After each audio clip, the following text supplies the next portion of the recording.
começou? Como foi que a fotografia foi descoberta? Bom, a pessoa que descobriu a fotografia se chamava Niepce e ele recobriu uma placa de estanho com betume branco da Judéia, que era uma substância que tinha a propriedade de endurecer quando ela era atingida pela luz. Em 1826, ele expôs uma placa dessa durante 8 horas com uma câmera escura e ele conseguiu uma imagem do quintal da casa dele a partir desse processo que ele fez. Niepce, ele conheceu um homem chamado Daguerre e Niepce morreu em 1833, deixando a obra dele nas mãos de Daguerre. Daguerre, encontra uma fórmula de impressionar uma placa de cobre coberta por uma fina camada de prata e ele revela depois a imagem, utilizando o vapor de mercúrio. Para fixação, inicialmente, ele utilizou sal marinho e posteriormente ele começou a usar tisulfato de sódio, que garantia mais durabilidade à imagem. E esse processo foi batizado posteriormente como daguerreotipia. Então, vou falar para vocês um pouco sobre o funcionamento do processo fotográfico tradicional. Então, ele funciona a partir de dois princípios, O da câmera escura, que é relacionado ao processo de formação da imagem, que isso é um processo físico, e o processo relacionado à fotoquímica, que nos permite compreender como essas imagens são registradas, que é um processo. O processo fotoquímico é um processo químico. Qual foi a primeira fotografia a aparecer um ser humano? Então, essa fotografia ela foi capturada por Daguerre em 1838 na França e o processo dessa fotografia durou 7 minutos. E a rua, ela talvez não tivesse deserta, mas ela mostrava apenas as pessoas que estavam se movimentando menos. Bom, agora vamos falar um pouco para vocês sobre os processos tradicionais e a sua importância na área da fotografia e das artes visuais. Nós temos os processos alternativos, como uma alternativa realmente à falta de câmeras, de papéis fotográficos e de filmes para câmeras. Infelizmente, esses materiais são extremamente caros por serem cotados em dólar, principalmente aqui no Brasil. Então, os processos alternativos, eles nos dão a liberdade da gente produzir sem realmente ter um grande custo. Nós temos também o resgate das técnicas esquecidas, podendo ser usadas para novas criações ou descobertas de estilos fotográficos ou artísticos. E também nós temos a possibilidade de uma forma de expressão diferente da habitual. Mas será que os processos alternativos são rentáveis? Ou que podemos utilizar eles além de em trabalhos fotográficos de pequeno porte? Sim, e eu vou mostrar para vocês agora.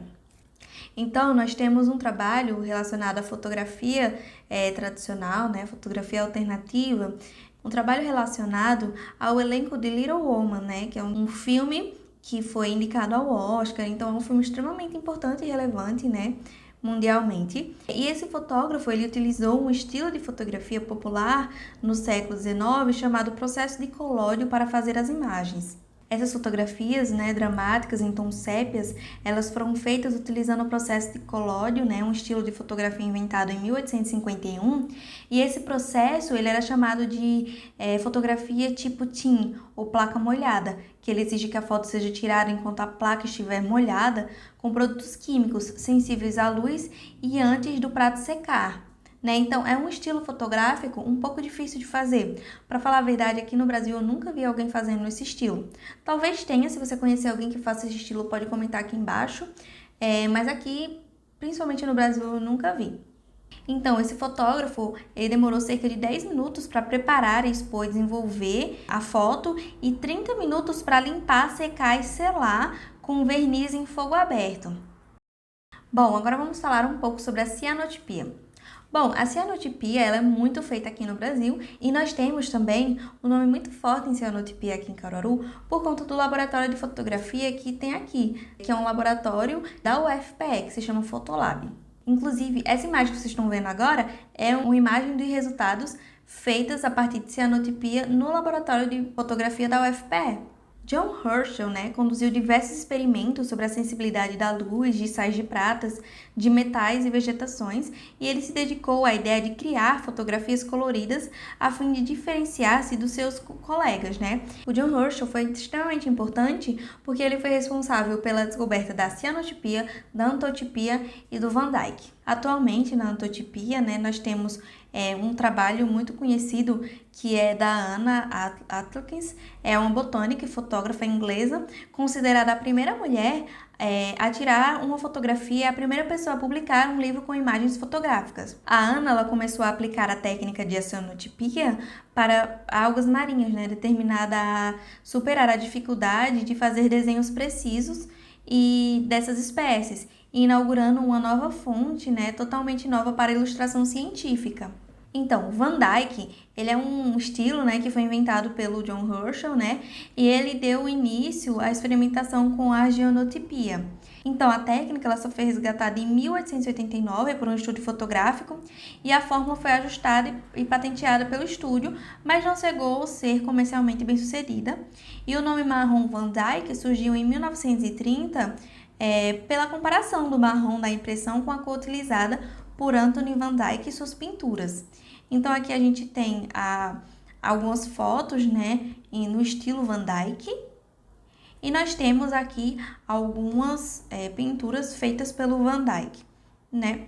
Então, não foi o Van Dyck que inventou esse estilo fotográfico, mas isso foi uma homenagem ao artista por conta da semelhança das cores, né? Agora, vamos falar um pouco sobre a antotipia. Nós vamos aprender nessa oficina a parte teórica e a parte prática sobre a antotipia. A antotipia, traduzida livremente, ela significa impressão floral. O processo de antotipia é simplesmente isso, uma flor deixando uma impressão sobre um papel.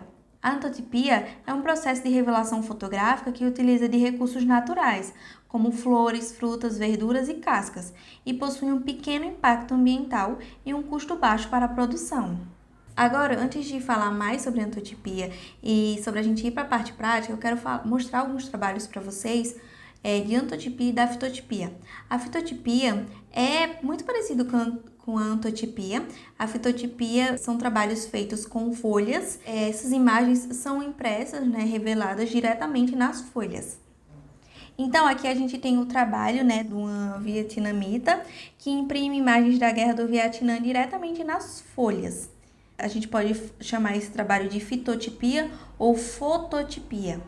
Nós temos também o trabalho, né, da Dani Sandrini, que se chama Terra, Terreno, Território. E o projeto Terra, Terreno, Território, ele utiliza duas técnicas fotográficas, né, que é a fitotipia e a antotipia, para discutir de forma orgânica o que é ser indígena numa grande cidade como São Paulo. Então, a impressão é feita em papéis sensibilizados com pigmentos extraídos do genipapo e o mesmo que muitos indígenas utilizam nas pinturas corporais e também diretamente nas folhas de plantas, né? E ambos os processos se dão através da luz solar, num tempo que varia de 3 dias a 3 semanas de exposição. Então, a proposta ela favorece a discussão acerca da fotografia e de seu caráter de memória e de documento como algo imutável. Além disso, a fala de forma bem orgânica sobre o apagamento que a cultura indígena sofre e sofreu, né, da ideia de que a cultura é congelada no tempo.